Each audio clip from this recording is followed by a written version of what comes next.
ചോദ്യപേപ്പർ ചോർച്ച കേസിലെ പ്രതികളെ കസ്റ്റഡിയിൽ വാങ്ങി ക്രൈംബ്രാഞ്ച്. ഒന്നാം പ്രതി MS solution CEO Muhammad Shuhaib, നാലാം പ്രതി സ്കൂൾ ജീവനക്കാരൻ അബ്ദുൾ നാസർ എന്നിവരെയാണ് കസ്റ്റഡിയിൽ വാങ്ങിയത്. 3 ദിവസത്തേക്കാണ് താമരശ്ശേരി മജിസ്ട്രേറ്റ് കോടതി കസ്റ്റഡി അനുവദിച്ചിരിക്കുന്നത്.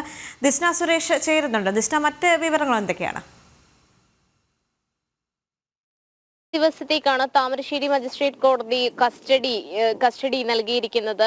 അന്വേഷണ സംഘം ആദ്യഘട്ടത്തിൽ തന്നെ പറഞ്ഞത് ഷുഹൈബിന് ജാമ്യാപേക്ഷ നൽകുവാൻ പാടില്ല എന്നൊരു കാര്യം ജാമ്യം നൽകുവാൻ പാടില്ല എന്നൊരു കാര്യം പറഞ്ഞിരുന്നു. കൂടാതെ തന്നെ തങ്ങൾക്ക് ഷുഹൈബിനെ കസ്റ്റഡിയിൽ ലഭ്യമാക്കണം എന്നൊരു കാര്യവും ക്രൈംബ്രാഞ്ച് കോടതിക്ക് മുൻപാകെ പറഞ്ഞിരുന്നു. ഇതനുസരിച്ചാണ് ഇത്തരത്തിൽ കോടതി ഇപ്പോൾ കസ്റ്റഡിയിൽ നൽകിയിരിക്കുന്നത്. 3 ദിവസത്തേക്കാണ് കസ്റ്റഡിയിൽ നൽകിയിരിക്കുന്നത്. അതുകൊണ്ട് തന്നെ ക്രൈംബ്രാഞ്ച് പറയുന്നത് കൂടുതൽ കാര്യങ്ങൾ, അതായത് ചോദ്യപേപ്പർ ചോർന്ന സംഭവവുമായി ബന്ധപ്പെട്ട് കൂടുതൽ കാര്യങ്ങൾ വ്യക്തത വരുത്താൻ കഴിയുമെന്ന് തന്നെയാണ് അന്വേഷണ സംഘം പറയുന്നത്. ഡിജിറ്റൽ തെളിവുകളുടെ ഒക്കെ അടിസ്ഥാനത്തിൽ തന്നെയാണ് അന്വേഷണം മുന്നോട്ട് പോകുന്നത്. അതോടൊപ്പം തന്നെ ഈ നാലാം പ്രതിയായ സ്കൂൾ ജീവനക്കാരനായ അബ്ദുൾ നാസറിനെയും കസ്റ്റഡിയിൽ വാങ്ങിയിട്ടുണ്ട്. നമുക്ക് അറിയാൻ സാധിച്ചത് ഈ അന്വേഷണത്തിന്റെ ആദ്യഘട്ടം മുതൽ തന്നെ ക്രൈംബ്രാഞ്ച് പറയുന്നത് ഗൂഢാലോചന, അതായത് ഈ സംഭവവുമായി ബന്ധപ്പെട്ട് കൃത്യമായ ആസൂത്രണം നടന്നിട്ടുണ്ട് എന്ന് തന്നെയാണ്. ഷുഹൈബ് മാത്രമല്ല, മറ്റു പ്രതികളും അല്ലെങ്കിൽ കൂടുതൽ പേർ ഈ പ്രതിപട്ടികയിൽ വരാനുള്ള സാധ്യതയുണ്ടെന്നും അന്വേഷണ സംഘം ആദ്യഘട്ടം മുതൽ പറയുന്നുണ്ട്. എന്തായാലും ഷുഹൈബിനെ കസ്റ്റഡിയിൽ ലഭ്യമാകണമെന്നൊരു ആവശ്യം തന്നെയായിരുന്നു കേസിന്റെ ആദ്യഘട്ടം മുതൽ അന്വേഷണ സംഘം